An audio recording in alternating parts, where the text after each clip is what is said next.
Ipinagkaloob nila ang kanilang katapatan sa akin matapos kong makamit ang kalayaan sa pananalapi. Nagsisimula ang kwento ng magmaneho ang isang batang lalaki ng kanyang makinang na Ferrari at huminto. Habang ang mga tao ay naglalakad ng walang pakialam at iniisip ang kani-kanilang mga gawain. Bumaba ang batang lalaki mula sa kanyang sasakyan habang isang babae ang kumuha ng litrato niya at sumigaw, "Shen Yuan." Sinabi ng kaibigan niya, ang pinakamayamang estudyante sa campus ay may panibagong supercar na naman. Biglang lumabas mula sa kotse ang isang sexing babae na may malaking hinaharap. At inalalayan siya ni Shen Yuan. Isang batang lalaki na may dilaw na buhok ang nagsabi, pagkarating pa lang niya sa campus, nakuha na agad niya ang ultimate senior mula sa klase ng sophomore flight attendants. Shen Yuan, ang nakakainis na lalaking yan. Isang lalaking may salamin ang namula at nagsabi, kapag gwapo ang isang mayamang anak mayaman, natural lang na siya ang may prioridad sa pakikipag-date. Ang matipuno niyang kaibigan ay sumabat, pero halos nasolo na nila ang lahat ng benepisyo. Narinig ko na maraming freshman goddesses ang may gusto sa kanya. Dagdag pa dyan. Habang mabagal na naglalakad sina Shen Yuan at ang kanyang kasintahan, isang selosang babae na may malaking dibdib ang nagsabi, ang katawan ni Zhu Wanting ay hindi naman kasing ganda ng akin, hindi ba? Nagdalawang isip lang ako ng kaunti at huli na ang lahat nakakainis. Sa tingin mo, may pag-asa pa kaya ako? Sumagot ang kanyang kaibigan, ang mga pagkakataon ay ikaw mismo ang kumukuha, huwag mong hayaang matalo ka ni Zhu. Biglang lumingon si Shen Yuan sa kanila na parang narinig niya ang kanilang usapan mula sa 500 metro ang layo. Ilang sandali ang lumipas sa mall. Sinabi ni Shen Yuan sa sarili, sayang ang dating marangyang buhay ko na kinaiinggitan ng lahat ay biglang naglaho noong ako ay nasa 3 taon ng junior high. Dahil sa sakunang iyon, hindi lang nalugi ang 3 travel agencies ng aming pamilya, kundi nagkaroon pa kami ng 1 milyong yuan na utang. Ilang sandali ang lumipas sa dormitoryo. Sinabi ni Shen Yuan, Lao Zhang, gusto mo bang pumunta sa internet cafe para maglaro? Sumagot si Lao Zhang, Shen Yuan, mukhang hindi naman tayo ganoon ka-close. Sabat ng isa pang kaibigan, akala mo ba isa ka pa ring mayamang bata na basta na lang makakatawag sa amin kahit kailan mo gusto? Ilang sandali ang lumipas sa rooftop. Habang mag-isa, sinabi ni Shen Yuan sa sarili, lahat ng dati kong kasama sa luho ay unti-unting lumayo, iniiwasan ako sa abot ng kanilang makakaya. Wala akong magagawa. Ngayon na ang mga magulang ko at nakababatang kapatid ay nagsisiksikan sa isang inuupahang maliit na bahay, samantalang ako, na dating laging nasa labas at nagbubuk ng hotel gabi-gabi, ay napilitang bumalik sa dormitoryo ng paaralan. Sa ganitong klasing buhay, hindi ko lang alam kung paano ko maitatawid ang dati kong makamundong buhay, kundi kung mabubuhay pa akong maayos sa hinaharap. Hanggang sa kung ano ang susunod na mangyayari, samantala, ang kasalukuyang kasintahan ni Shen Yuan na si Zhu Wanting ay tahimik na nagte-text sa isang sulok sa labas. Pagkatapos ay sinabi niya, Shen Yuan, tama na. Huwag mo na akong kontakin. Sana makahanap ka ng babaeng mas may sentido komon. Habang si Shen Yuan ay gulat na gulat at pinagpapawisan. Sinabi ni Shen Yuan, Ting, 3 taon ng pagmamahalan at basta na lang gumuho, talaga bang wala kang puso? Sinabi ni Zhu Wanting, nagsasalita ka na parang isang mandirigma ng wagas na pag-ibig. Hindi mo ba alam kung gaano kalalim ang pinagdaanan natin? At itigil mo na ang pagtawag sa akin ng Ting, ang baduy pakinggan. Simula ngayon, kung magkita man tayo, mas mabuti pang huwag na tayong mag-cruise ng landas. Naglakad siya papunta sa isang kotse at binuksan ang pinto. Napabuntong hininga si Shen Yuan. Sinabi ni Zhu Wanting, aalis na ako. May kaibigan akong susundo sa akin. Hawak ni Shen Yuan ang pinto ng sasakyan at sinabi, sandali lang sinabi ni Zhu Wanting, ikaw, may iba ka pang gusto sabihin. Sinabi ni Shen Yuan, yung mga designer bags na binili ko para sa'yo noon, iniisip ko lang na hindi mo na naman gagamitin kaya paano kung ibalik mo na lang sa akin. Pinagpawisan si Zhu Wanting at tumaas ang boses, Shen Yuan, magkaroon ka naman ng dangal.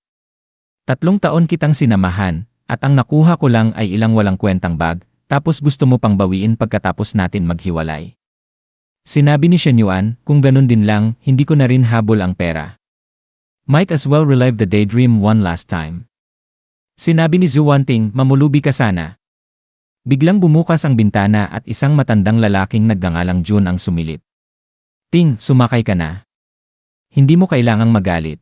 Hoy bata, saan ka papunta? Gusto mo bang isabay kita?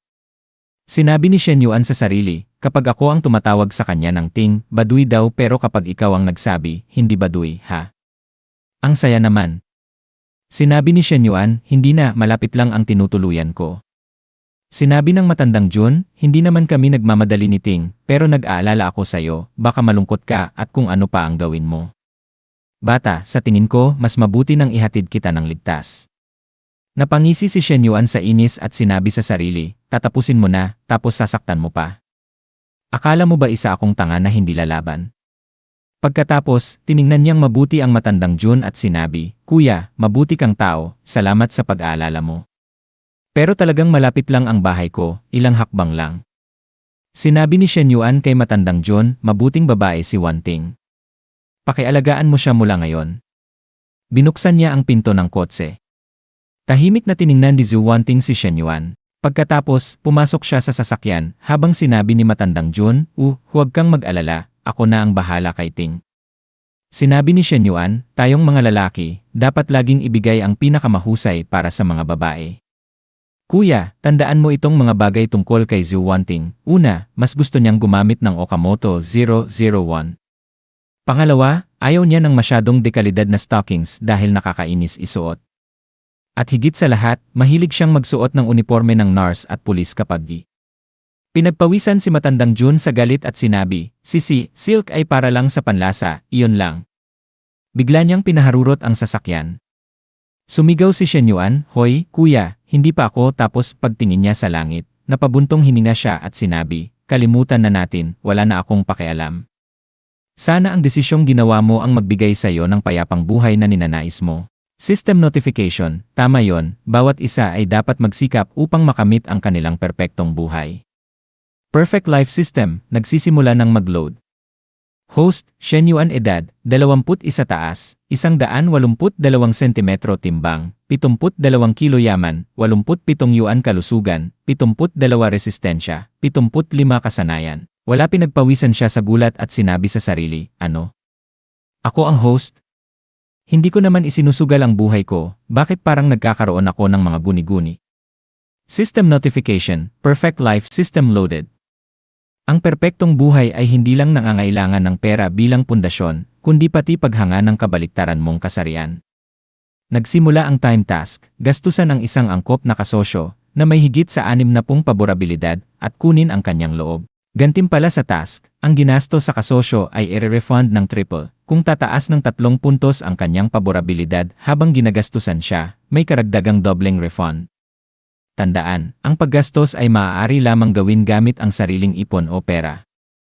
Naguluhan si Shen Yuan at sinabi sa sarili, ginagamit ko na ba talaga ang system hacks ngayon? Kalokohan ito, mga guni-guni lang ito. Mawala ka, Shen Yuan. Biglang may tumawag sa kanya, Shen Yuan. Ang isang lalaking estudyante ay dapat kumilos ng maayos. Isa lang itong hiwalayan, huwag mo namang sobrahan. Siya ay si Counselor Lixiao. Lumapit siya kay Shen Yuan at sinabi, nakita ko ang lahat ng nangyari kanina, at sa ganitong mga sitwasyon, ang pinakamagandang sabihin ay, tanggapin mo na lang, ang susunod ay mas magiging maganda, hindi ba? Tiningnan siya ni Shen Yuan at sumagot, o sinabi niya sa sarili, ano? Tignan mo ang numero sa ibabaw ng ulo ni Teacher Lee 65 puso. System notification, ang paborabilidad ni Lixiao sa host ay 65. Sinabi ni Shen Yuan sa sarili, ang mga numero at anotasyon sa itaas ng ulo ni Teacher Lee. Ibig sabihin, ang perfect life system na ito ay hindi guni-guni. Talagang totoo ito. Sinabi ni Counselor Lixiao, Shen Yuan, cheer up, okay? Sumagot si Shen Yuan, ayos lang ako, Teacher Lee. Habang iniisip niya, ibig sabihin talaga nito, may hacks na ako ngayon. Sinabi ni Counselor Lixiao, Jene, tungkol nga pala sa scholarship na binanggit ko dati, kamusta na? Ipasa mo na ang mga dokumento mo. Isa ito sa ilang paraan na matutulungan kita. Sinabi ni Shen Yuan, ang ilang libong yuan ay wala ring silbi sa laki ng utang ng pamilya namin. Mas mabuti pang ibigay ang scholarship sa mas nangangailangan. Sinabi ni Counselor Lixiao, kung ganun ang pananaw mo, hindi na kita pipilitin. Kung may problema ka, lumapit ka lang sa akin, kahit tungkol sa pag-ibig. Aalis na ako. Kung may kailangan ka, ipaalam mo lang. Sinabi ni Shen Yuan sa sarili, Teacher Lei, pasok ka sa sistemang time task. Totoo kaya ang triple cashback ng system? System notification, time task activated, gastusan ang isang angkop na kasosyo na may paborabilidad na higit sa 61 at kunin ang kanyang loob. Gantimpala, ang ginastos sa kasosyo ay refund ng triple. Kung tataas ng 3 puntos ang kanyang paborabilidad, may karagdagang dobleng refund. Tandaan, ang paggastos ay maaari lamang gawin gamit ang sariling ipon o pera. Sinabi ni Shen Yuan sa sarili, dapat ko bang subukan ito ngayon? Bigla niyang hinawakan ang malambot at makinis na pulso ni Counselor Li Xiao at sinabi, Teacher Li, salamat sa pag-aalala mo sa akin. Sandali lang, kukuha ako ng milk tea para sa'yo. Sinabi ni Counselor Li Xiao, hindi mo kailangang mag-abala, Shen Yuan. Ilang saglit pa, bumili ng milk tea si Shen Yuan at iniabot ito kay Counselor Li Xiao. Sinabi niya, Teacher Li, ito para sa'yo. Ngumiti si Counselor Li Xiao at sinabing, salamat, maraming salamat. Sinabi ni Shen Yuan sa sarili, dati, ang balance ko ay 87 yuan. Matapos gumastos ng 6 na yuan sa milk tea, naging 81 yuan ito. Ngayon, nakatanggap ako ng 18 yuan na deposito, at ang balance ko ay 79 na yuan. Totoo nga ang triple cashback. Tinignan niya ang kanyang cellphone, China Construction Bank, ang card mo na nagtatapos sa 00 Siyam 8 ay nakatanggap ng 18 yuan noong 16 na oras 40 minuto ng Mayo 10. Kasalukuyang balanse, 79 yuan. Sinabi ni Shen Yuan sa sarili, hanggat nananatili sa higit 60 ang paborabilidad ni Teacher Li sa akin, maaari akong gumastos sa kanya ng tuloy-tuloy at makakuha ng cashback. Sa ganitong paraan, mababayaran ko ang utang ng pamilya namin. Kung magagawa ko ito ng maayos, mas yayaman pa kami kaysa dati. Ako, si Shen Yuan, babalik sa dating ako, o mas hihigitan ko pa ang dati kong sarili. Ngunit, sa ngayon, ang puhunan ko lang ay 79 na yuan, masyadong kaunti. Ang agarang prioridad ay makakuha ng sapat na kapital at hanapin ang tamang mga babae na paggagastusan ilang sandali pa. Ang gold bar credit ay umabot lamang sa 8,000 yuan. Nag-alok ang JB ng 20,000 yuan. Ang business loan ay lumabas na may 21,585 yuan. At kasama ang orihinal kong 79 na yuan, ang kabuang pondo ko ngayon ay 49,684 na yuan. Isang oras ang lumipas. Itinapon ni Shen Yuan ang kahon ng bag sa basurahan at sinabi sa sarili, ang bag na ito ay nagkakahalaga ng 39,800 yuan. Spring model ito ngayong taon. Dapat kong aminin, napakataas ng kalidad ng peking ito, tanging si Teacher Li lang ang tatanggap nito. Kumatok siya sa pinto ni Counselor Li Xiao at sinabi, tanong ko lang may nobyo na kaya si Teacher Li. Binuksan ni Counselor Li Xiao ang pinto at naguluhan, Shen Yuan. Bakit ikaw? Sinabi ni Shen Yuan, Teacher Li, pasensya na kung naabala kita, nagluluto ka ba? Sumagot si Counselor Li Xiao, may kailangan ka ba? Sinabi ni Shen Yuan, Teacher Li, 3 taon mo akong inalagaan sa kolehiyo. Noon, iniisip kong normal lang iyon. Ngayon, sa wakas ay napagtanto ko kung gaano kahalaga at kainit sa puso ang tulong na iyon. Ito ay isang simpleng tanda ng pasasalamat ng isang estudyante. Pakiusap, tanggapin mo ito. Nagulat si Counselor Li Xiao at napaisip ang bag na ito. Kahit paano ko tingnan, hindi ito mukhang mahal. Agad niyang sinabi, hindi pwede. Hindi talaga pwede. Ako ang guro mo. Tungkulin ko ito, hindi ito isang espesyal na pabor.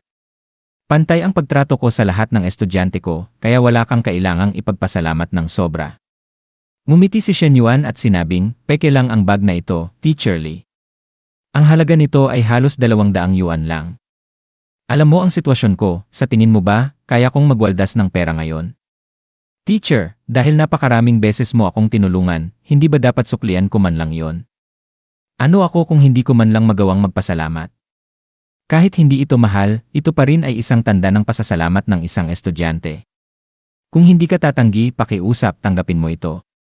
Muling napaisip si Counselor Li Xiao, ngayon na nasa ganitong sitwasyon na kami, kung tatanggihan ko ito, parang minamaliit ko siya, at ayaw kong masaktan ang pride niya. Sa huli, ngumiti siya at sinabi, sige na nga, tatanggapin ko muna ito.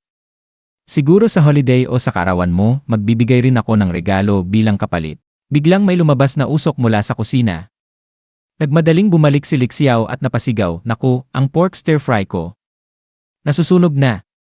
Pagkatapos ay lumingon siya kay Shen Yuan at sinabing, "Shen Yuan, hindi ka pa nakakakain, hindi ba? Sige, sumabay ka na sa akin." Shen Yuan, sa isip, kahit may nobyo si Teacher Li, ayos lang sa akin. Pagkakataon din ito na mas mapalapit sa kanya at mas maraming cashback ang makuha sa system. China Construction Bank, ang card mo na nagtatapos sa 00-8 ay nakatanggap ng 119,400 yuan noong 18 oras 45 minuto ng Mayo 10.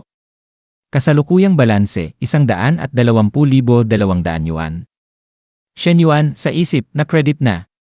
Sa isang bag na nagkakahalaga ng 39,800 yuan, ang triple cashback ay naging 119,400 yuan.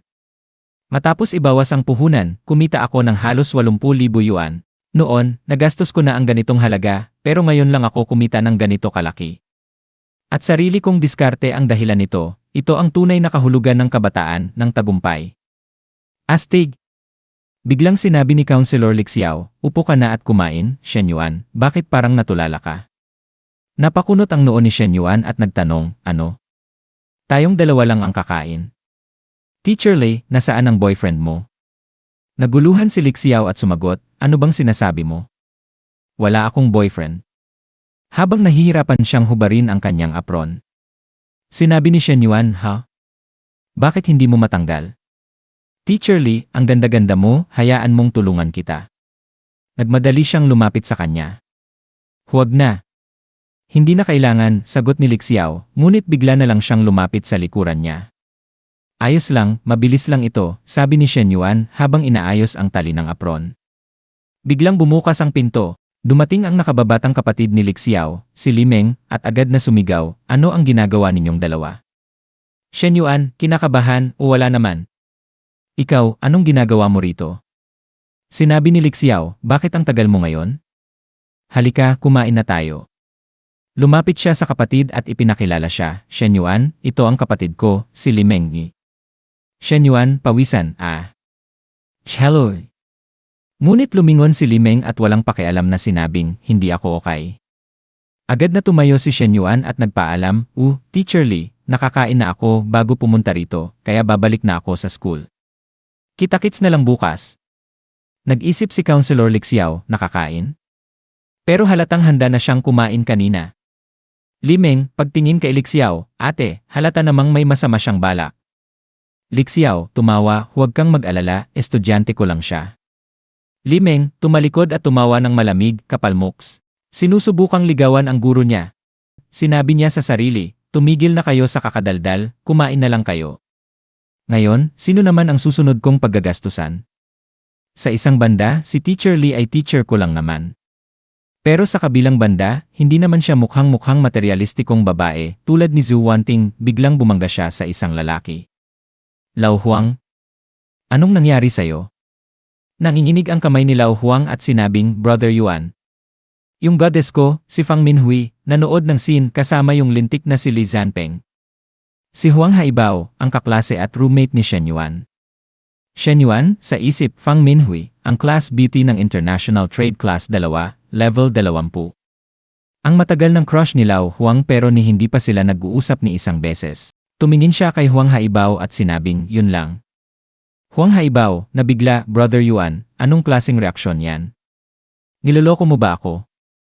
Sinabi ni Shen Yuan, "Tigilan mo na ang kalokohan, tingnan mo, sino yon?" Kumikinang ang mga mata ni Huang Haibao nang makita niya ang dalawang magaganda at seksing dalaga na umiinom ng kanilang boba tea. Bulong niya kay Shen Yuan, siya lang naman ang nanood ng scene kasama si Li Zanpeng. Sinabi ni Shen Yuan sa sarili niya, siguradong hindi sila nagpunta sa hotel. "Ang saya ko, may pagkakataon pa ako, hindi ba? Kapag mahal mo ang isang babae ng sobra at handa kang magpakababa para sa kanya, Lao Huang, paano mo inaasahang magkakaroon ng magandang resulta?" Biglang natigilan si Shen Yuan, litong-lito, habang sinasabi sa sarili, "Diyanan." Napansin niyang may puso sa ibabaw niya na may 72 puntos. Ano? May stats pa siya. At mas mataas pa ito kaysa kay Guro Li. Sinabi ni Chenling, "Minhui, alam mo bang si Shen Yuan ay iniwan ng girlfriend niya?" "Iyan," sagot ni Fang Minhui. Sinabi ni Chenling, "Si Shen Yuan, yung lalaking yon." "Iyay." Pete! Yay! Napatingin si Fang Minhui kay Shen Yuan habang iniisip, Shen Yuan. Sabi ni Chen Ling, noong training sa militar, hindi ko na sana siya hinimok na lapitan ka o bigyan siya ng inumin. Mayayabang ang mga anak mayaman.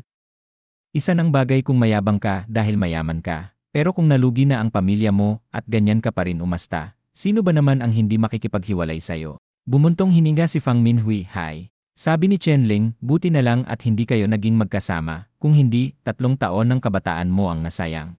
Tumingin si Shen Yuan sa kanya at nag-isip, sa wakas, nakahanap ako ng taong may gusto sa akin at makakabigay ng benepisyo. Bakit bumababa ng mabilis ang pabor niya sa akin? Mula sa kanyang puso, 72-71-70-69. Hindi ako pwedeng umupo lang at maghintay na matapos ang lahat. Sinabi ni Shen Yuan kay Huang Haibao, Lao Huang, may itatanong ako. Kung maging kami ni Fang Minhui, okay lang ba sa'yo? Sabi ni Huang Haibao, ang punto dyan, hindi mo naman siya maliligawan talaga. Sa tingin mo ba ikaw pa rin ang mayamang bata mula sa 4 na days? Pero kung ako ang tatanungin mo, hindi ko naman iyon papansinin. Hanggat hindi siya napupunta kay Li Zanpeng, wala akong pakialam kung sino ang makatuluyan niya. Biglang sinabi ni Shen Yuan, mabuting kapatid, hinihintay ko lang ang sagot mong yan. Susubukan ko na. Sabay takbo niya papunta kay Fang Minhui. Nagulat si Huang Haibao, Brother Yuan, seryoso ka ba? Biglang sinabi ni Shen Yuan kay Fang Minhui, kaklase Minhui. Habang si Chen Ling, naiinis, ay napalunok ng malaking piro ng boba at napasigaw, Tumingin si Fang Minhui kay Shen Yuan at nagsabi, ano kailangan mo sa akin? Sabay harang ni Chen Ling kay Fang Minhui. Pinagpawisan si Shen Yuan at nagsabing, gusto ko lang sanang itanong kung libre ka bukas. Nagpareserba ako sa Xinji Club Banquet, pwede ka bang sumama sa akin? Gusto akong ayain ni Shen Yuan na kumain kasama siya, isip ni Fang Minhui. Sinabi ni Chen Ling, Sing. Yung Japanese restaurant kung saan 1,000 ang minimum na gastos. May pera ka ba? Kinamot ni Shen Yuan ang ulo niya at sinabing, pagkatapos ng hapunan, samahan mo akong mamili, tutulungan mo akong pumili ng regalo sa kaarawan ng kapatid ko. Kung pwede ka, sabihan mo lang ako bago magtanghali bukas. Alis na muna ako, usap tayo bukas. Tumingin si Fang Minhui kay Chen Ling at sinabing, pero kakapanood ko lang ng scene kasama si Li Zanpeng, tapos ngayon kakain ako kasama si Shen Yuan. Okay lang ba yon? Napanganga si Chen Ling sa gulat at sinabing, ano nang masama ron? Yan ay high-class Japanese cuisine. Mayabang si Shen Yuan pero gwapo naman siya. Si Li Zanpeng, puro pera lang ng pamilya niya ang meron. Kung nagkaroon lang ng kaunting swerte ang pamilya ni Shen Yuan, siguradong matatalo niya si Li Zanpeng. Kung ayaw mo, huwag mo na lang pansinin, hapunan lang naman at kaunting shopping, walang seryoso, hehe. Nag-isip si Fang Minhui, so okay then. Kinabukasan, maagang gabi. Nasa hapunan na sina Shen Yuan at Fang Minhui. Maya-maya, inilapag ng waitress ang kanilang pagkain at sinabing, magandang gabi, Ginoong Shen. Narito na po ang in-order ninyong double set meal. I-enjoy niyo po ang inyong pagkain. Umupo si Fang Minhui at nagsabi, Shen Yuan, narinig ko na may problema sa pera ang pamilya mo ngayon, hindi mo kailangang mag-aksaya ng pera sa ganito. Sabi ni Shen Yuan, ayos lang. Ang Japanese food dito ay walang kapantay sa sarap, sobrang sulit. Habang nakatingin si Shen Yuan sa seksing figura ni Fang Minhui mula sa likuran, inisip niya, Minhui, tingnan mo ang postura mo. Hindi pa ako nakakapaglaro ng poker ng 2 buwan, kaya kailangan kong kumalma. Tinanong ni Fang Minhui, so, bakit mo ako biglang inaya kumain, Shen Yuan? Dahil lang ba sa regalo para sa kapatid mo? Sagot ni Shen Yuan, matagal ko nang gustong kumain kasama ka. Hindi ko lang mahanap ang tamang pagkakataon. 69, 68, 67, 66. Napabuntong hininga si Fang Minhui, hindi kaya hindi siya nasiyahan sa sagot ko, kaya bumaba na naman ang pabor niya sa akin. Nilinaw ni Shen Yuan ang kanyang lalamunan at sinabing, dati mo akong binibigyan ng inumin sa training sa militar at madalas tayong mag-usap sa WeChat tuwing gabi, hindi ko iyon nakalimutan. Nagulat si Fang Minhui, naalala mo pa yon? 67, 68, 69. Kinamot ni Shen Yuan ang ulo niya at sinabing, paano ko naman makakalimutan yon? Kumalma ka lang, kailangan mong kumalma. 70. 40 minuto ang nakalipas, sinabi ng waitress, Ginoo, ang kabuang bayarin nyo sa pagkakataong ito ay 2,920 yuan. Bilang miyembro ng aming tindahan, ang kabuang may diskwento ay 2,774 na yuan. Sinali ni Shen Yuan ang kanyang telepono at sinabing, sige, salamat. Ilang sandali sa labas. Naisip ni Fang Minhui, ang buwanang allowance ko ay 3,000 lang, halos kasing halaga ng isang buong buwan kung gastusin ang pagkain ito. Tumaas ang kanyang heart rating sa 73. Naisip niya, samantala, si Li Zanpeng ay nanood lang ng scene at todo yabang pang sinabi na makikisabay na lang siya sa cafeteria ng eskwelahan sa pagkakataong ito at kakain na lang sa labas sa susunod. Ang yaman-yaman niya pero sobrang kuripot. Tinignan ni Shen Yuan ang kanyang telepono na may mensaheng China Construction Bank, natanggap ng card na nagtatapos sa 00 siyam 8 ang 322 yuan noong 11 oras 30 minuto ng Mayo 11. Kasalukuyang balanse, 125,778 na yuan. China Construction Bank, natanggap ng card na nagtatapos sa 00 siyam 8 ang 5,578 yuan noong 11 oras 30 minuto ng Mayo 11. Kasalukuyang balanse, 131,356 na yuan. Yan sistema lilay notipika gawain sa itinakdang oras. Gumastos para sa isang babaeng may favorability na higit sa 60 at makuha ang kanyang pabor. Triple ang ibabalik sa host at para sa bawat 3 puntos na pagtaas ng favorability, dodoblehin ang cashback. Tiningnan ni Shen Yuan si Fang Minhui at sinabing, noong una itong 72, ngayon 76 na, kaya pala. Ang pakiramdam ng kumita ng 10,000 mula sa isang hapunan ay nakakabaliw. Naisip ni Fang Minhui, mas lalo siyang nagiging kaakit-akit sa tingin ko, siguro ito ang kapangyarihan ng pera. Hinawakan niya ang kamay ni Shen Yuan at sinabi, tara na, Shen Yuan. Kailangan pa nating pumunta sa Gojin para pumili ng regalo para sa kapatid mo. Ilang sandali ang nakalipas sa Gojin Center, sinabi ng matandang si John kay Zhu Wanting, "Uy, Wanting, bakit nandito yang lalaking yan?" Lumingon si Zhu Wanting at naisip, bakit siya nandito? Kagabi lang kami naghiwalay, tapos ngayon may kasama na siyang ibang babae at namimili na. Mataas ang kilay na sinabi ni John, ang kapal ng mukha. Wala nang silbi yang taong yan, paano siya nagagawang gumastos sa ganitong lugar? Naisip niya, pinaghirapan ko pang bumili ng kung ano-anong bag para lang mapaibig si Zhu Wanting. Pero tong batang to, kahit lubog na sa utang, may babaeng kasama pa rin. Sinabi ni Shen Yuan kay Fang Minhui, "Minhui, tingnan muna natin ang ibang tindahan." Sumagot si Fang Minhui, ngunit sinita sila ni John, Shen Yuan, nandito ka na rin lang, bakit hindi ka pumasok at tumingin-tingin? Wala namang bayad ang pagsilip. Sa galit, sumigaw si Zhu Wanting, Shen Yuan. Tumingin si Shen Yuan at sumagot, sino siya?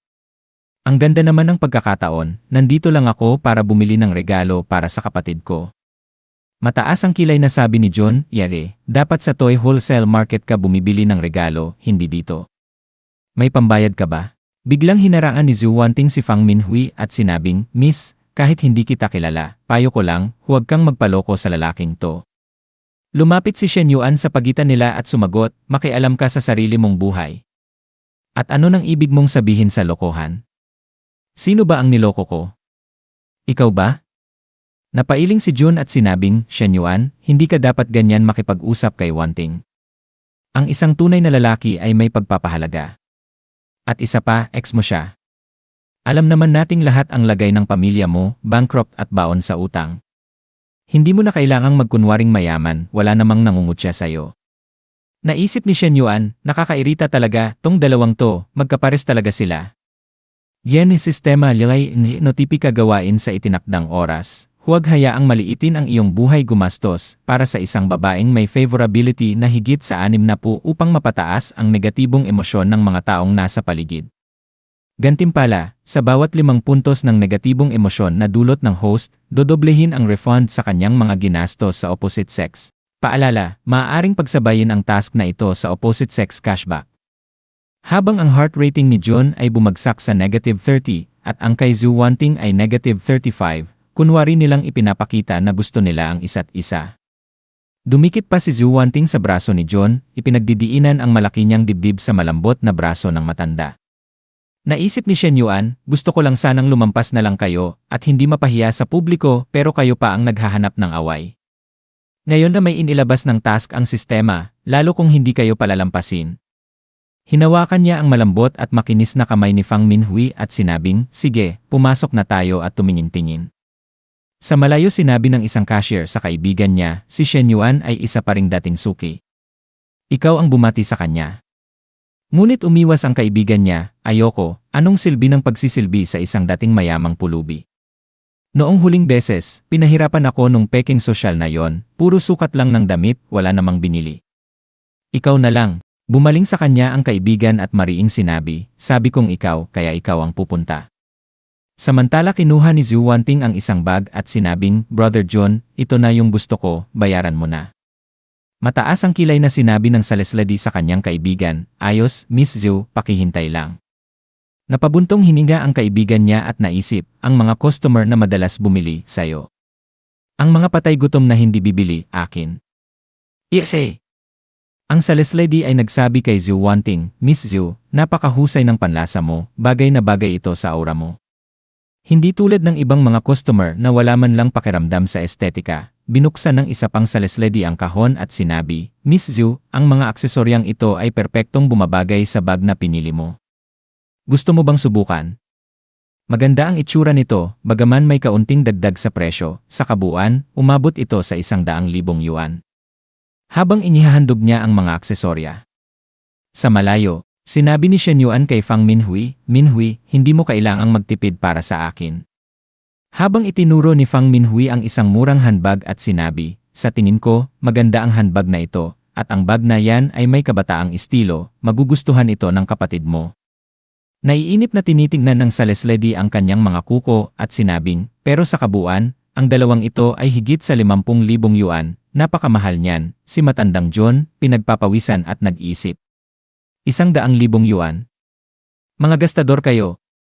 Naisip ko na ang isang bag na 20,000 yuan ay sapat na para sa araw na ito. Pero gusto mong bilhin ang buong set na nagkakahalaga ng 100,000 yuan, tama ba? Biglang idinikit ni Zhu Wanting ang kanyang malalaking dibdib kay matandang John at bumulong, iswipe mo ang card mo, Brother John, pinapanood tayo ni Shen Yuan. Ipakita mo ang boyfriend skills mo sa harap niya, si matandang John, nanginginig sa loob-loob. Ang 100,000 yuan ba ay tinatawag na boyfriend power?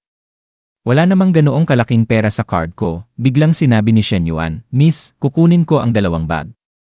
At gusto ko rin ang mga aksesoryang inirekomenda ng kabilang miss doon. Nagulat at nalito sina Zhu Wanting at matandang John nang marinig si Shen Yuan. Napanganga si Fang Minhui at tinakpan ang kanyang bibig. Ang saleslady nagulat sa sarili. Ano? Pati aksesorya? Akala ko wala siyang pera. Kinuha niya ang calculator at sinabing, Shen, ang 2 bag at mga aksesorya ay may kabuang 131,000 yuan. Si Shen Yuan nag-isip. Interesante, sakto lang ang natanggap kong pera mula sa cashback ng hapunan. Kinuha niya ang kanyang card at sinabi, sige, ay swipe mo na ang card ko. Ang saleslady pinagpapawisan. O okay, kukunin ko ito kaagad para sayo. Habang kinukuha ang mga item, naisip niya sa sarili, akala ko sayang lang ang pagsisilbi sa kanya. Pero hindi lang siya bumili ng 2 bag, nagdagdag pa siya ng isang set ng aksesorya.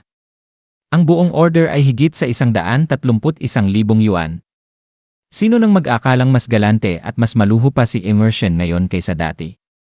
Biglang sumigaw si Zhu Wanting. Shen Yuan, hindi ba nalugi na ang pamilya nyo? Saan mo kinuha ang lahat ng perang ito? Sinabi ni matandang John, hindi kaya umutang ka lang? Habang nanginginig ang saleslady sa paghawak ng terminal. Sumagot si Shen Yuan, sige, sabihin nyo na ang gusto nyong sabihin. Hindi naman mukhang kinakapos ka sa pera, bakit hindi ka bumili ng isa pang bag para kay Zhu Wanting? 20,000 yuan lang naman yan, sa kabuuan, barya lang yan para sayo. Nasa 600,000 hanggang 700,000 ang halaga ng Audi, walo mo, siguradong hindi mo mamamalayan ang ilang 10,000, di ba? Lumingon si Zhu Wanting kay matandang John at sinabi, Brother John, ipakita mo ang lakas mo, huwag mong hayaang Si matandang John naiisip, binili ko ang iwalo ko gamit ang loan. Hindi ko pwedeng ipaalam kay Ting ito, nakakainis. Ang batang yan, talagang inis na inis ako. Kinuha niya ang kanyang telepono at sinabing, sandali lang, kailangan kong sagutin tong tawag. Nabigla si Zhu Wanting at sinabi, How John, anong, naglakad palayo si matandang John at sinabing sa telepono, sinong nagbigay sa'yo ng desisyon? Hindi ba sinabi ko na hindi ako pwedeng magdesisyon sa isang proyekto na higit sa 1,000,000? Lumingon si Zhu Wanting kay Shen Yuan nang may galit at sinabi, Shen Yuan, bahala ka sa buhay mo, Lele. Si Shen Yuan nag-isip. Haha, napakadali palang punuin ang negative emotions quota. Heart rating, matandang John, -35, Zhu Wanting, -45, Hay, nakakapagod na makipagtalo sa kanila, basta natapos ko na ang task, sapat na yon. Biglang lumapit si Shen Yuan kay Fang Minhui at sinabi, Minhui, ito, kunin mo, para sayo. Habang iniabot ang bag, sumagot si Fang Minhui, hindi, Shen Yuan, napakamahal nito. Umiti si Shen Yuan at sinabing, wala lang yan, bag lang naman. Nakokonsensya ako na hinayaan kitang bastusin at apihin ng dalawang walang hiya na yon, isipin mo na lang na ito ang paghingi ko ng paumanhin. Pakiusap, tanggapin mo ito. Namula si Fang Minhui at sinabing, oh, ganun ba? Sige, salamat, Shen Yuan. Umiti si Shen Yuan, huwag mo akong pasalamatan agad, ito, tanggapin mo rin to, at ito pa, lahat ng to ay para sayo. Habang iniabot ang isa pang bag nagulat si Fang Minhui, ha? Hindi ba para sa kapatid mo yan? Umiling si Shen Yuan at sinabing, hindi ko alam kung gusto niya ako o hindi, pero ang alam ko, gusto mo ang bag na ito. At naisip niya, anong biro, kung talagang binili ko ito para sa malditang Shen Tzuan na yon, tatawagin lang niya akong gastador at magsusumbong pa siya sa mga magulang ko. Ang dalawang bag na ito ay talagang para sayo, kunin mo na lang para makuha ko ang cashback ko. Naisip ni Fang Minhui, isang bag pa lang ay sobra na, tapos ngayon isang buong set pa. Hindi ba nito may iwan ng impresyon na isa akong gold digger? Namula siya at pinagpawisan habang sinasabi, hindi ko kaya, Shen Yuan, ito yung. Hawak ni Shen Yuan ang malalambot niyang kamay at sinabi, ayos lang, ito pa lang ang simula. Mayroon tayong buong oras sa mundo, kaya tanggapin mo na lang. Kung tatanggihan mo, masasaktan ako. Yan ang sistema Lilay in Inotipika, binabati kita, host, natapos mo ang takdang oras na misyon. Ang misyon na ito ay nakalikom ng kabuang 15 puntos ng negatibong halaga na magreresulta sa triple na refund ng halagang nagastos plus ang ginastos para sa opposite sex na may kabuang refund na 6 na beses ng halaga sa pagkakataong ito. Bangko ng Konstruksyon ng China, ang iyong card na nagtatapos sa 00-8 ay nakatanggap ng 786,000 yuan noong ika-11 ng Mayo sa ganap na 21 oras. Kasalukuyang balanse, 786,356 na yuan. Naisip ni Shen Yuan, si Vivi na ngayon ang puno ng pera ko. Kailangan ko siyang alagaan ng mabuti. Hindi na dapat maulit ang pangyayaring bumaba ang kanyang pagkagiliw sa akin. Habang ninanamnam niya ang sandali at hinahawakan ang malalambot na kamay ni Fang Minhui, sinabi niya, Hui, bumalik ka na sa eskwelahan, gabi na. Naisip niya, kahit gusto ko talagang maglaro ng poker, hindi dapat minamadali ang ganitong bagay, mas mabuti kung mangyayari ito ng kusa. Naisip ni Fang Minhui, iba si Shen Yuan kay Li Zanpeng. Hindi niya binanggit ang pagpunta sa hotel, kung hindi, baka talagang ilang sandali ang lumipas sa hagdan. Sinabi ng isang lalaki, Zanpeng, naiinggit ako sayo, tahimik kang pumasok sa dorm ng mga lalaki, at nanalo sa puso ng class beauty, habang kaming lahat ay single pa rin. Sinabi ng isa pa niyang kaibigan, nga, hindi ko inakala na mauunahan mo pa kami, loko ka. Sabi ng lalaking may salamin, dapat natin itong ipagdiwang. Ikaw ang may utang ng pagkain at dapat sa matinong lugar. Habang naririnig ito ni Shen Yuan, sinabi ni Li Zanpeng, lakasan mo ang boses mo para marinig ni Shen Yuan. Tapos imbitahan mo ang buong klase para sa isang bonggang selebrasyon. Pagpasok ni Shen Yuan sa kanyang kwarto, sinabi ni Lao Zhang, narinig niyo lahat yon, di ba? Yang si Li Zanpeng talaga, pinagmamalaki pang nanood siya ng scene kasama ang class beauty, parang gusto niyang ipaalam sa buong paaralan. Malinaw na ginagawa niya ito laban sa grupo natin dito sa room 503. Sinabi ni Shen Yuan, hindi rin siya makakagalaw ng maayos sa loob ng ilang araw. Hindi siya mapupunta kay Fang Minhui. Sabi ni Lao Zhang, tama na ang kayabangan mo, nanood niya ng scene si Fang Minhui kasama siya kagabi, sino ang nakakaalam kung may nangyari pa? At di ba tumanggi rin siyang makipag-date sa'yo ngayon? Malinaw na si Li Zanpeng talaga ang gusto niya. Tahimik na umupo si Shen Yuan at tinitigan siya ng diretsyo. Pagkatapos, inilabas niya ang kanyang cellphone at check ang balance sa bangko, naisip ni Shen Yuan, bigla akong may maraming pera. Bakit hindi ako umuwi bukas at tingnan ang lagay ng pamilya? Sa bahay ni Shen Yuan. Sinabi ni Uncle Shen Yaod, Xiao Yuan, bumalik ka na. Sinabi ni Shen Yuan, hello, tiyuhin. Sinabi ng kanyang ama, ang mga matatanda ang nag-uusap, pumasok ka muna sa kwarto at maghintay, may kailangang pag-usapan kami ng tiyuhin mo. Pagpasok ni Shen Yuan sa kanyang kwarto, nagpatuloy ang kanyang ama, Kuya, nauunawaan ko ang hirap mo, pero pakibigyan mo ako ng kaunting oras pa. May paparating akong bayad para sa isang batch ng produkto, pagkatapos, makakabayad na ako ng parte nito. Sinabi ni Uncle Shenyao, Kuya, hindi sapat ang partial payment, kailangan ko ang buong bayad sa loob ng 2 araw para maayos ang pagdaloy ng pera. Sumabat ang kanyang ina, Shenyao, hindi ganyan ang pamumuhay. Noong wala kang pera para magsimula ng car wash, sino ang nagpahiram sa iyo ng 300,000 yuan? At binalikan ka ba niya para maningil? Pero ngayong nangutang lang kami ng 200,000 yuan sa iyo, panay-panay ka namang maningil, ano bang ibig sabihin niyan? Sinabi ng kanyang ama, tumahimik ka na lang ng kaunti, may sarili ring hirap si Bunso. Sumagot ang kanyang ina, hindi ba niya alam na may hirap din tayo? Kinausap ko na nga ang asawa niya, wala rin silang cash flow sa susunod na 2 araw. Sinabi ni Uncle Shenyao, ang pagbabayad ng utang ay natural lamang. Mabuti na lang at magkamag-anak tayo kaya mapag-uusapan ito ng maayos. Kung ibang tao ang inutangan nyo, malalaman nyo kung paano maningil ng utang ng totoo. Nagpanting ang tenga ng kanyang ina, naku, gusto mo pang gumamit ng dahas sa paniningil. Diyos ko, ang pamilya mong Shen, walang utang na loob, sayang lang ang kabutihan namin noon. Sinabi ng kanyang ama, tama na ang mga walang kwentang salita. Di ba may ilan pang alahas? Pumasok ka sa kwarto, kunin mo ang ilan at ibenta mo muna. Kapag nagkapera ulit tayo, bibilhin ko pabalik para sayo. Sinabi ng kanyang ina, ay nako, wala nang bili-bili. Bayaran mo muna ang utang ng pamilya. Yan ang sistema lay nenotipika, ang isang perpektong buhay ay hindi dapat may utang. Time task, bayaran ang utang para sa iyong pamilya o sarili. Reward, ang lahat ng binayarang utang ay madodoble pabalik sa host. Ang unang pagbabayad ng 200,000 yuan ay magbibigay ng 1,000,000 yuan sa car exclusive spending credits.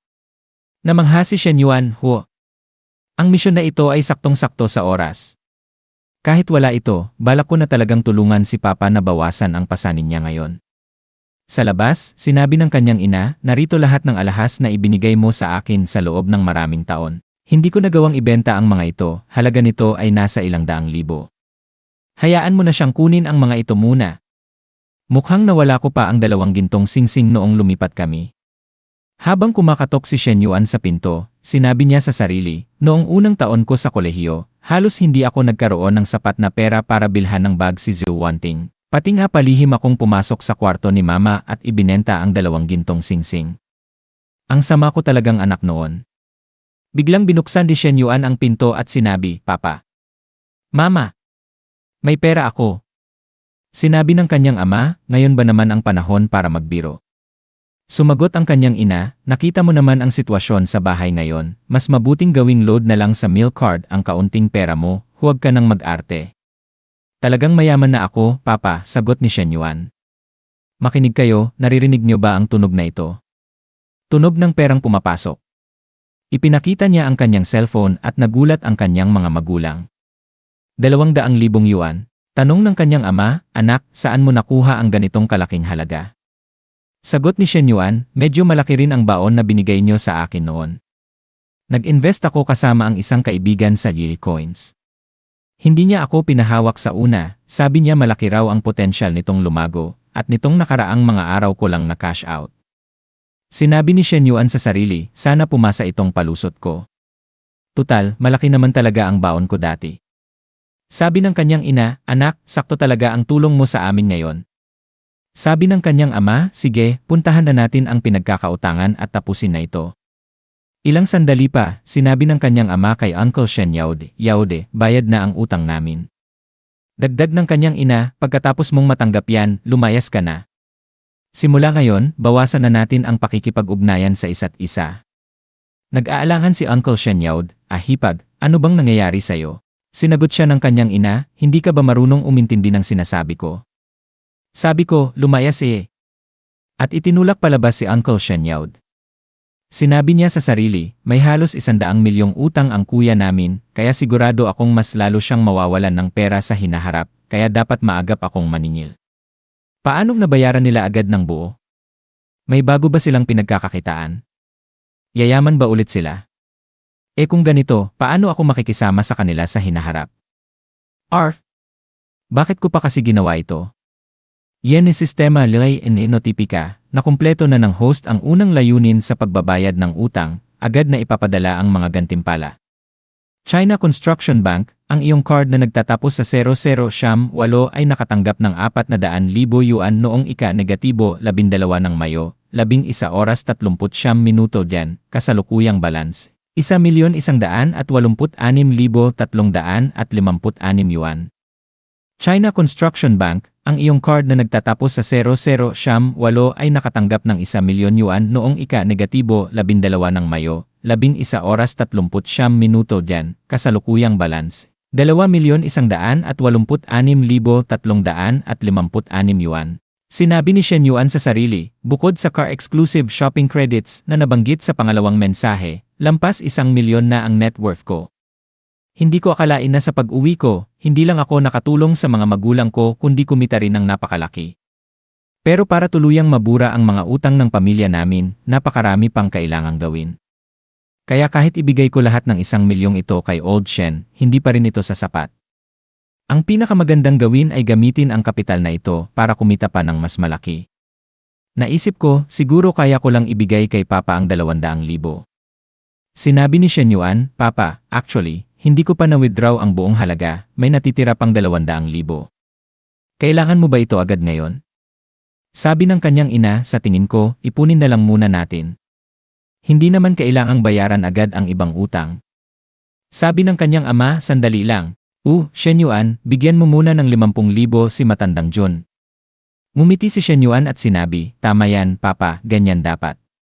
Sabay bulong sa sarili, ang asal ni Papa ngayon, parang eksaktong-eksakto nung ako ang nanghihingi sa kanya ng pera dati. Nakakatuwa talaga ang namamana natin. Sa ibang eksena, habang bumababa ng hagdan si Shen Yuan, nakita niya si Guro Lixiao at sinabi, Teacher, nakabalik na kayo? Ha, sabi ni Lixiao, wala kasing klase ngayong hapon. Tanong ni Shen Yuan, libre ka ba mamayang gabi? Gusto kitang ilibre ng pagkain. Noong huli, ikaw ang nanlibre sa akin, kaya dapat lang akong bumawi. Biglang sumilay ang isang matalim na sinag ng ilaw mula sa hagdan. Tumitig ito ng mariin sa kanila. Sabi ni Lixiao, Li Meng. Biglang nakaramdam si Shen Yuan ng matinding presyon at sinabi sa sarili, ang kapatid ng gurong ito, parang sumpa ko na talaga sa buhay. Hindi ko siya kayang asarin. Habang nakatitig ng seryoso si Li Meng sa kanya, lumakad papalayo si Shen Yuan at sinabi, Teacher, bigla kong naalala may kailangan pala akong asikasuhin sa school. Mukhang hindi ako libre mamaya. Iba na lang natin pag-usapan ang pabor mo sa ibang araw. Alis na ako. Makalipas ang ilang sandali, sinabi ni Li Meng kay Lixiao, kita mo na. Sigurado akong may masamang balak ang batang yan. Sagot ni Lixiao, baka naman pagkain lang talaga ang gusto niyang ilibre. At kung may iba man siyang intensyon, hindi ko rin naman papayagan. Samantala, habang naglalakad si Shen Yuan, sinabi niya sa sarili, ang init. Ang sarap sa pakiramdam, kung isipin, nakakaginhawa pa rin. Sandali lang, may special fund nga pala ako para sa pagbili ng kotse. Kung hindi ko ito gagamitin, hindi ba parang hindi ako nagbibigay galang kay System Big Boss? Kinuha niya ang kanyang cellphone at nagpadala ng mensahe kay Fang Minhui. Kaklase Minhui, libre ka ba ngayong hapon? Samahan mo akong tumingin ng sasakyan. Sumagot si Fang Minhui, sige, libre ako ngayong hapon. Wala akong klase. Sa dorm ni Fang Minhui. Chen Ling ay nagsabi kay Fang Minhui, Yo, kayo dalawa ba ay namimili ng sasakyan ng magkasama? Ang bilis ng progreso ninyo, zoom, hindi ba kayo uwi sa dorm ngayong gabi? Sabihin mo nga kayo. Fang Minhui ay sumagot, huwag kang magsalita ng kung ano-ano, hindi pa nga kami magkasama. Chen Ling ay pabirong sumandal sa kanyang malambot na balikat at nagsabi, aba, ang swerte naman ng ating Minhui, nakahanap ng isang mayamang Golden Turtle son-in-law, isang mayaman at ideal na asawa, at gwapo pa. Mukhang si Shen Yuan ay isa na lang bargain mula ngayon. Biglang hinawakan ni Chen Ling ang malambot at malusog na dibdib ni Fang Minhui, dahilan para sabihin nito, ang kulit mo talaga eh. Sa ibang eksena. Isang oras ang lumipas, sa harapan ng isang apatless dealership. Isang ahente ang nagsabi, hello kayong dalawa. Narito ba kayo para tumingin ng sasakyan? Aling modelo ang interesado kayo? Biglang may sumingit, Minhui. Ikaw? Anong ginagawa mo rito? Lumingon si Fang Minhui at nagsabi, Senior Kin. Sabay na isip niya, si Senior Kin yang, na minsang nanligaw sa akin noong high school, bakit naman nagtagpo kami dito? Lumapit si Kin yang at nagtanong, Minhui, sino siya? Sumagot si Shen Yuan, ako ang kaklase niya, si Shen Yuan. Sabi ni Kin yang, naiintindihan ko. Hello. Nandito ba kayo para tumingin ng sasakyan? Anong modelo ang gusto ninyo? Sagot ni Shen Yuan, gusto ko lang makakuha ng impormasyon. Nandoon ang mga display cars, pwede kayong tumingin o pumasok sa loob para maupo. Naiinis si Kin yang at naisip, ang base model ng E-Sham ay 500,000 yuan, pagkatapos ng buwis at iba pang bayarin, aabot ito ng mahigit 600,000 yuan. Pero itong batang to, mukhang pangkaraniwan lang ang suot, haha, kung wala kang pera, wala kang pera. Ang dinala mo pa ang isang babae rito para lang magpa-impress, nakakatawa naman.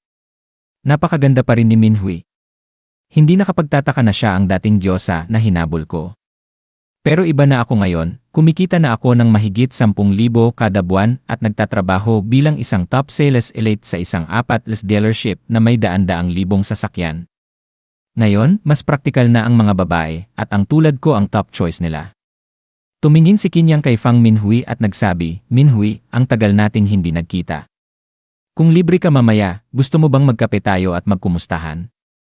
Sagot ni Fang Minhui, pasensya na, senior, pero hindi ako libre ngayon, may iba akong plano ngayong gabi. Samantala, sumakay si Shen Yuan sa kotse at nagtanong, pwede bang mag-test drive? Naiinis si Kin yang at naisip, nagpaplano pa lang ako kay Minhui, bakit bigla kang sumingit? Kung hindi mo kayang bilhin, bakit ka pa magte-test drive? Sayang lang ang oras ko. Sabi ni Kin yang kay Shen Yuan, pasensya na, pero kinuha na ng boss namin ang test drive car ngayon.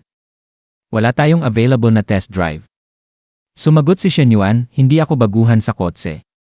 Bago pa lang ako pumasok, nakita ko na ang E-Sham sa may entrance ng tindahan. Kung hindi mo ito maayos, tawagin mo ang ibang may kaya. Bumaba si Shen Yuan sa sasakyan at sinabi, reception. Pakireassign ako ng ibang salesperson. Gusto kong mag-test drive. Biglang lumapit ang isang magandang babae at nagsabi, hello, ako si Chen na, ang sales consultant dito. Ano po ang maitutulong ko? Nagulat si Shen Yuan at napatigil. Samantala, sinabi ng kaibigan ni Kin yang, hindi ba't ikaw ang may hawak sa kliyenteng yon? Bakit mo hinayaang si Chen na ang humawak? Sagot ni Kin yang, tinatamad lang akong asikasuhin yon. Hayaan mo na si Chen na magsayang ng oras niya. May estudyante raw na gustong bumili ng E-Sham at gusto pang mag-test drive, katawa-tawa. Sabi ng kaibigan niya, paano kung totoong bumili siya? Baka magsisi ka. Bilhin, ano siya, hilo, sagot ni Kin yang. Walang pera yang mokong na yan. Ang dami ko nang nakita na nagdadala ng magagandang babae dito para lang magpasikat. Sa labas, habang nasa test drive sina Shen Yuan at Chen na. Sabi ni Chen na, Sir, ang modelong ito ay may intelligent cockpit na may 100 at 72 line lidar system. May full autonomous driving feature ito. Ano po ang pakiramdam? Naisip ni Shen Yuan, Jenen, napaka-professional niya. Ang mukha, labi, at katawan niya ay hindi rin nalalayo kay Fang Minhui. Pero sa industriya ng auto ngayon, Yenel, palaging may balita tungkol sa mga babaeng sales reps na nakikipagtransaksyon sa mga lalaking kliyente para lang maabot ang sales target nila. Habang iniisip ni Shen Yuan ang eksena kung saan nakaupo si Chen na sa kanyang kandungan habang pumipirma ng kontrata, biglang nagtanong si Chen na, Sir, mukhang alam nyo na ang specs. Ano po ang budget range niyo? Sumagot si Shen Yuan, may stock ba kayo ngayon? Bibilhin ko na agad. Nagulat si Chen na at naisip, ang mga customer namin kadalasan bumabalik ng ilang beses bago magdesisyon bumili, pero itong lalaking to, isang test drive lang at hindi man lang nagtanong tungkol sa presyo. Naisip ko tuloy, kung seryoso talaga siyang bumili, bakit iniwan siya ni Kin yang? Sabi ni Chen na, pasensya na po, wala kaming stock dito, pero may isang unit sa ibang branch na isinauli ng isang customer dahil sa problema sa pera. Kung gusto ninyo, pwede naming i-transfer dito sa loob ng 1 linggo. Sumagot si Shen Yuan, sakto, mag-order na ako ngayon. Naisip ni Chen na, isang sasakyan na nagkakahalaga ng mahigit 600,000 yuan, at bibilhin niya agad-agad. Ganito ba ang tinatawag nilang angel customer? O may iba pa siyang pakay? Chen na ay nagsabi, Sir, maupo po muna kayo sa loob at magpahinga saglit. Kailangan nyo lang magbayad ng 50,000 yuan na deposito muna. Kukunin ko na ang kontrata. Ilang sandali ang lumipas sa dealership. Qin Yang ay nagsabi kay Chen na, kamusta ang interes ng kliyente? Si Chen na ay lumakad papunta sa kanyang mesa at naupo, saka nagsabi, binili na niya. Nagulat ang kaibigan ni Qin Yang at nagsabi, ano? Binili niya? Ang bilis naman. Qin Yang ay nagsabi, nagmamagaling lang yan. Pag oras na ng bayaran, magdadahilan lang yan at mawawala. Marami ng ganyan dito sa tindahan. Kaibigan ni Qin Yang ay nagsabi, tama. Matagal na akong nagbebenta ng kotse, pero ngayon lang ako nakakita ng bumili ng ganun kabilis. Chen na ay nagsabi, ang ibig kong sabihin, si Ginoong Shen ay nagbayad na. At hindi installment, buong bayad agad. Qin Yang ay napamura, putnang ina. Kaibigan ni Qin Yang ay nagsabi, gago ka. Napakawalan mo ang isang napakalaking benta. Laking lugi mo niyan. Ilang sandali ang lumipas. Si Chen na ay nagsabi kay Shen Yuan, Ginoo, kung may kailangan po kayo, huwag kayong mag-atubiling makipag-ugnayan sa akin. Saan po kayo pupunta pagkatapos nito? Kailangan niyo po ba ng sakay? Habang naglalakad sina Shen Yuan at Fang Minhui, mahigpit na hinawakan ni Minhui ang braso ni Shen Yuan na parang pag-aari niya ito at nagsabi, hindi na kailangan, magtataksi na lang kami. Si Chen na ay nag-isip sa sarili, importante ang pagpapanatili ng magandang relasyon sa mga kliyente. Pero parang nairita ang girlfriend niya sa akin. Naku ni. Si Chen na ay nagsabi, sige na, hindi ko na kayo ihahatid. Ilang sandali ang lumipas sa labas. Shen Yuan ay nagsabi, Hui, gusto mo bang kumain? Naiinis na sumagot si Fang Minhui, of. Shen Yuan ay nagsabi, hindi ka masaya. Selos. Tumingin palayo si Fang Minhui at nagsabi, hindi. Shen Yuan ay tumawa, ano ka ba, huwag ka nang magsinungaling. Kitang-kita naman sa mukha mo. Wala namang ibang nangyari, nag-usap lang kami tungkol sa negosyo. Fang Minhui ay nagsabi, sino ba naman ang nakakaalam? Ang saya-saya mo habang nag-uusap kayo. Tapos, ang tagal mo pang nag-scroll sa social media niya. Shen Yuan ay tumawa, haha, ugali ko lang talaga yon. Tuwing may nadadagdag akong contact, tinitingnan ko ang posts nila. Fang Minhui ay nagsabi, sa susunod, bawal na. At naisip niya sa sarili, wala pa naman talagang nangyayari sa amin, pero bakit parang nagsiselos ako? Sa dami ng pera niyang ginagastos, siguradong maraming babae ang lalapit sa kanya. Kailangan kong maghanap ng paraan para mapasa kanya siya ng tuluyan. Kailangan ko siyang itali sa akin. Shen Yuan ay nagsabi, hindi ko na ulitin sa susunod. Tara na, kumain muna tayo. Tapos pupunta tayo sa Yesay para mamili. Pipili ako ng regalo para sa'yo. At naisip niya sa sarili, right? Maniniwala ba ako dyan? Hindi naman ako tanga. Fang Minhui ay nagsabi, pero kahapon binilhan mo na ako ng 2 bag. At inisip niya, kahit na gusto ko rin naman, parang hindi naman tama na hinahayaan ko lang siyang gumastos ng ganito. Paano kung isipin niya na masyado akong materyosa? Shen Yuan ay nagsabi, wala yon. Normal lang sa mga babae ang magkaroon ng maraming bag 7 araw sa isang linggo para hindi mo na kailangan ulit-ulitin ang gamit mo. At naisip niya sa sarili, saka, bawat gastos ko sa babae, triple ang cashback ko. Mas marami akong binibili, mas marami akong kinikita. Ilang sandali ang lumipas sa isang restaurant. Shen Yuan ay nagsabi, Hui, gusto mo ba ng malamig o mainit na inumin? At inisip ni Fang Minhui sa sarili, nagtatanong siya kung gusto ko ng mainit o malamig. Teka, sinusubukan ba niyang alamin kung may dalawa ko ngayon? Gusto niya ni. Mahinang sagot ni Fang Minhui, malamig na inumin. Namula si Shen Yuan at inisip niya, bakit parang ang weird ng tingin niya sa akin? Hala, saan na naman napunta ang isip nito? Pero 2 buwan na rin mula noong huli kong kasama si Zhu Wanting.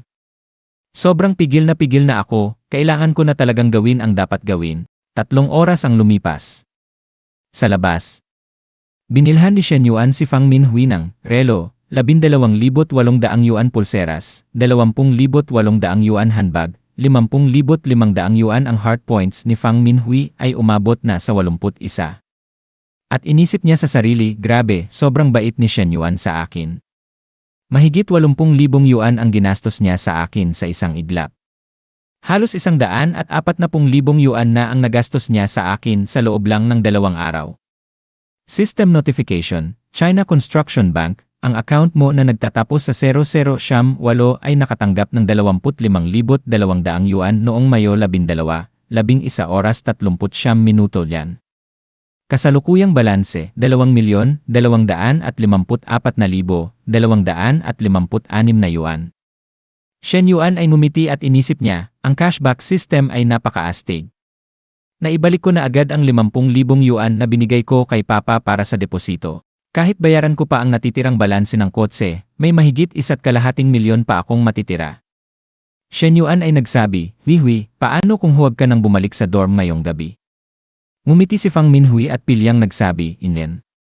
Ilang sandali ang lumipas. Sa Grand Rich Hotel, room 808, si Shen Yuan ay naligo ng mainit. Sa kama, namula si Fang Minhui at sinabi sa sarili, nagtatanong si Chen Ling kung bakit hindi pa ako bumabalik sa dormitoryo. Paano ko ipapaliwanag ito?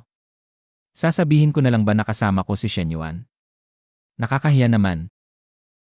Biglang lumabas si Shen Yuan mula sa banyo, ipinapakita ang kanyang matipunong katawan, Hui, handa ka na ba? Tumingin si Fang Minhui sa kanya at inisip habang nakatitig sa katawan ni Shen Yuan, pasensya ka na, Lingling. Binibigyan lang niya ako ng sobra-sobra. At isinulat niya kay Chen Ling, hindi na ako babalik ngayong gabi. Kung may magtanong, sabihin mo na lang na bumisita ako sa kamag-anak. Habang nagsimula ng hawakan ni Shen Yuan si Fang Minhui, sinabi niya, Shen Yuan, hindi pa ako naliligo. Shen Yuan ay nagsabi, walang problema. Gusto ko ang natural mong amoy. Habang bumababa si Shen Yuan at si Fang Minhui ay umungol sa kaligayahan, Shen Yuan. Shen Yuan ay nagsabi, ang bawat amoy mo, gusto ko lahat. Fang Minhui ay nagsabi, maghinay-hinay habang umuungol siya, Shen Yuan. At ginawa nila ang kanilang nais. Ilang sandali ang lumipas. Napag-alaman, tama si Chen Ling. Si Fang Minhui ay nag-isip sa sarili, hindi naman pala kasing takot ng inisip ko. Si Shen Yuan, pagod, ay nagsabi, hindi ko in-expect na si Hui ay. Ang sarap, pero nakakapagod din mukhang hindi pa ako nag-ensayo ng maayos. 2 buwan na walang ganito at ganito na ako kalakas Biglang sinabi ni Fang Minhui, Shen Yuan, paano kung ulitin natin? Shen Yuan ay nagsabi, Hui, ikaw magpahinga muna ako sandali. Fang Minhui ay naglaro ng dila at sinabi, hindi gusto ko ngayon na At dito na nagtatapos ang video natin ngayon. Maraming salamat sa panonood, sobrang na-appreciate ko kayo lahat. Kung nagustuhan nyo ang content, huwag kalimutang i-like at mag-subscribe para hindi nyo ma-miss ang susunod na mga videos. May gusto kayong sabihin o may tanong? Mag-comment lang sa baba, gusto kong marinig ang opinyon nyo. Hanggang sa susunod mga kagoto. Stay awesome, stay curious, at kita-kits sa next video.